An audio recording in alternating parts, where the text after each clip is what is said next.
નમસ્કાર મિત્રો, સ્વાગત છે આપ સૌનું ડીઆરવી જય માતાજી ઢોલિવૂડ ચેનલમાં। મિત્રો, આજના વિડીયોમાં આપણે વાત કરવા જઈ રહ્યા છીએ ગુજરાતી ફિલ્મ ઇન્ડસ્ટ્રીની એક સમયની ખૂબ જ લોકપ્રિય અને કુબેર અભિનેત્રી આનંદી ત્રિપાઠીજી વિશે।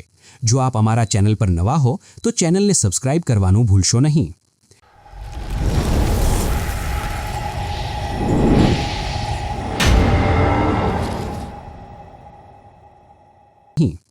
મિત્રો, જ્યારે ગુજરાતી ફિલ્મ ઇન્ડસ્ટ્રી પોતાના સુવર્ણ સમયમાંથી પસાર થઈ રહી હતી ત્યારે આનંદી ત્રિપાઠીજી એક જાણીતી અભિનેત્રી તરીકે ઓળખાતી હતી।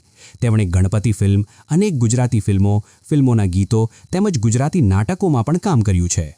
આનંદી ત્રિપાઠીજીની પ્રથમ રિલીઝ થયેલી ફિલ્મ હતી મૈયરમાં મનડું નથી લાગતું, જે એક બ્લોકબસ્ટર ગુજરાતી ફિલ્મ સાબિત થઈ હતી।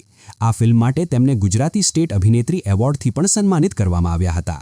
આ પછી આનંદી ત્રિપાઠીજીએ અનેક આદરણીય અને લોકપ્રિય ફિલ્મોમાં અભિનય કર્યો, જેમાં રોમેન્ટિક ફેમિલી ડ્રામા ફિલ્મ મને લઈ દેને નવરંગ ચુંદડી ખાસ ઉલ્લેખનીય છે, જેમાં હિતેન કુમાર સાથે તેમની જોડી ખૂબ જ પસંદ કરવામાં આવી હતી। આ ફિલ્મ બોક્સ ઓફિસ પર સફળ સાબિત થઈ હતી। ત્યારબાદ હિતેન કુમાર સાથેની રોમેન્ટિક ડ્રામા ફિલ્મોમાં આનંદી ત્રિપાઠીજીએ મુખ્ય ભૂમિકા ભજવી હતી, જેને દર્શકો દ્વારા ખૂબ પસંદ કરવામાં આવી હતી।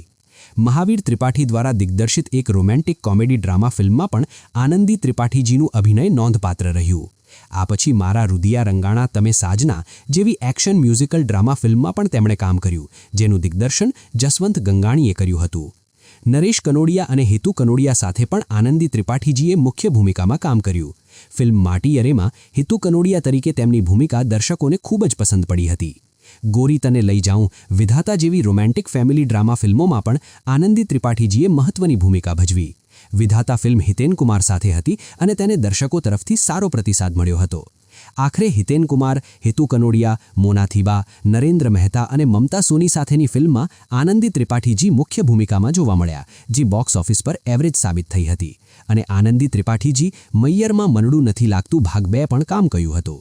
થોડા સમય બાદ આનંદી ત્રિપાઠીજીએ ગુજરાતી ફિલ્મોમાં કામ કરવાનું બંધ કરી દીધું અને ત્યાર પછી તેમણે હિન્દી ટીવી સિરિયલોમાં કામ કરવાની શરૂઆત કરી। નાગાર્જુન એક યોદ્ધા અને યે તેરી ગલિયાં જેવી હિન્દી સિરિયલોમાં તેઓ જોવા મળ્યા। પછી આનંદી ત્રિપાઠીજીએ ફરી એકવાર ગુજરાતી ફિલ્મ ઇન્ડસ્ટ્રીમાં કમબેક કર્યું અને એક હળવી ફુલકી કોમેડી ડ્રામા ગુજરાતી ફિલ્મમાં અભિનય કર્યો। મિત્રો, આજના વિડીયોમાં આપણે ગુજરાતી ફિલ્મ ઇન્ડસ્ટ્રીની લોકપ્રિય અભિનેત્રી આનંદી ત્રિપાઠીજીની ફિલ્મ સફર વિશે વાત કરી। જો તેમની કોઈ ફિલ્મ અહીં રહી ગઈ હોય તો કોમેન્ટમાં જરૂર લખજો। આવા વધુ વિડીયો માટે ચેનલને સબસ્ક્રાઇબ, વિડીયોને લાઇક કરજો। જય માતાજી, આવજો।